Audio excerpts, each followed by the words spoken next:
शिक्षा, मेनली जो समावेशी शिक्षा जो है और ब्रेल लिपि को हम उस पर कैसे समावेशन करेंगे, यह टॉपिक हम लोग को दिया गया है। और इस पे डिस्कशन करने के लिए अभय श्रीवास्तव जी जो कि तरकुलवा के ARP हैं, मैं इनसे चाहूँगा कि आप इस पे अपने बातों को रखें। पुनः उसके बाद जो क्वेरीज होगी वो देखा जाएगा। पूछना जरूरी है। पहले we have just 4 minutes, so everybody at most knows what is Braille. It is a specific book designed for visually impaired people, and it was invented by Louis Braille in 1820. और हमारा क्वेश्चन है कि inclusive education में ये कैसे मदद करती है। तो what is inclusive education? Inclusive education the type of education where we can accommodate each and every type of student who is willing to learn, whether he is what type of impairment he is having. Our schools are and syllabuses are designed specifically. Helen Kepler का आपने नाम सुना होगा, 7th या 8th class की book में हमारे ये चैप्टर भी है। हेलन केपलर, हेलन केलर, या शी वाज बोर्न इन 1880 और एक फैमिली में बॉर्न हुई थी, इटली वगैरह कुछ है, पूरा याद नहीं आ रहा। तो उनकी जो टीचर थी, जो वहां पे मेड रखी गई पहले, फिर उनकी केयर टेकर बनी, तो वो उनकी हेल्प सिर्फ इसीलिए कर पाई क्योंकि उसमें ब्रेल अवेलेबल था। और ये अभी मुझे जानकारी हुई यहाँ से कि उस समय तो मतलब मेरे दिमाग में सिनोनिम बन चुका था कि ब्रेल और हेलन केलर। इंडिया में अभी एक मूवी रिलीज हुई थी, बहुत लोगों ने देखी होगी, श्रीकांत। कितने लोगों ने देखी है? कौन सी? Shrikant. This is a story about an Indian entrepreneur who was blind right from the birth and he was willing to study. और उसमें एक लाइन आती है कि बच्चा इंग्लिश पढ़ना चाहता है, अमेरिका एडमिशन देने को तैयार है, लेकिन IIT में उसे एडमिशन नहीं मिल सकता। Please watch that movie. तो ये हमारे देश का उस समय दुर्भाग्य कहूंगा कि वो यहाँ IIT में एडमिशन नहीं ले पाए।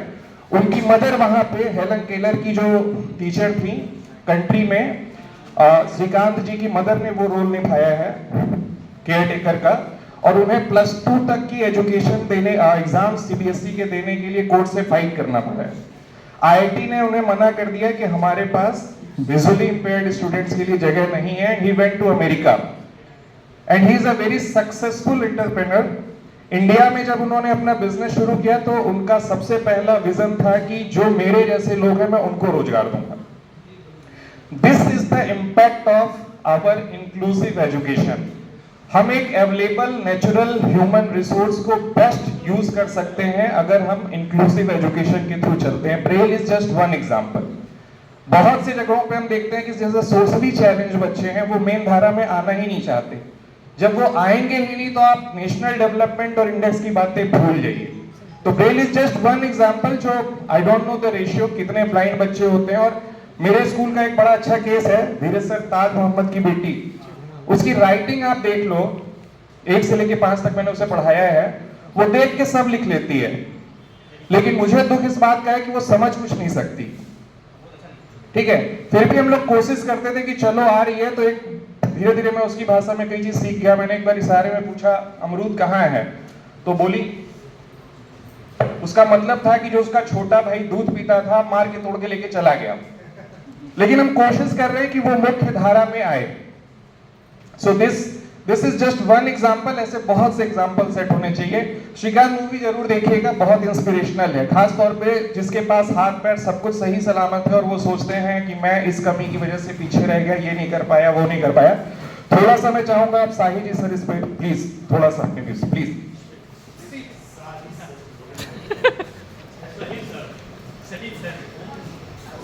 जैसे जब इंग्लिश की वो चल रही थी तो मैं आज कुछ सोच रहा था कि बेसिक डिपार्टमेंट में जो सोशल लेबोरेटरी जिसको बनाया गया है, मैं यही सोच रहा था कि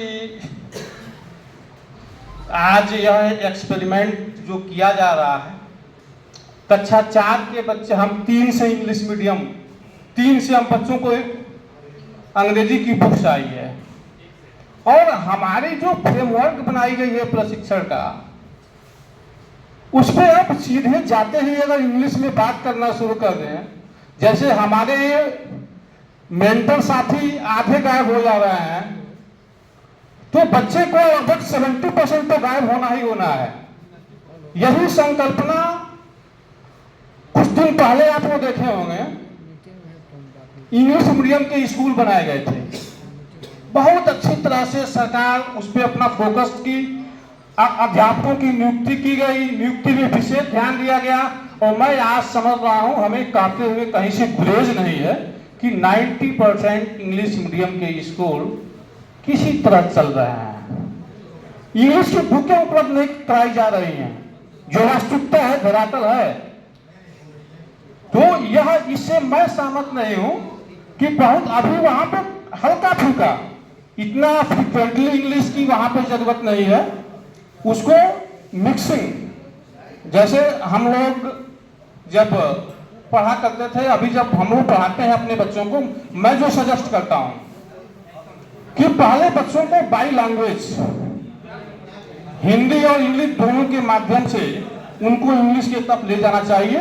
ऐसा नहीं है कि बच्चा हमारा हिंदी मीडियम से है और हम सीधे उसको आके इंग्लिश मीडियम में कन्वर्ट कर दें। तो हमें जब भी मौका मिलेगा, तो जिनके द्वारा ये निर्धारण किया गया है, मैं वहां पे भी इस बात को रखूंगा कि पहले बाई लैंग्वेज लाया जाए, तब उसको हिंदी बाई लैंग्वेज, और तब उसको जाके इंग्लिश में कन्वर्ट किया जाए। यहाँ पे केवल हम समझ पा रहे हैं, बच्चे के पास हम कितना डिलीवर करेंगे ये बच्चे जानते हैं। इसी के साथ शायद मेरे बंधु कुछ कहना चाह रहे हैं, तो मैं चाहूंगा कि कह दें।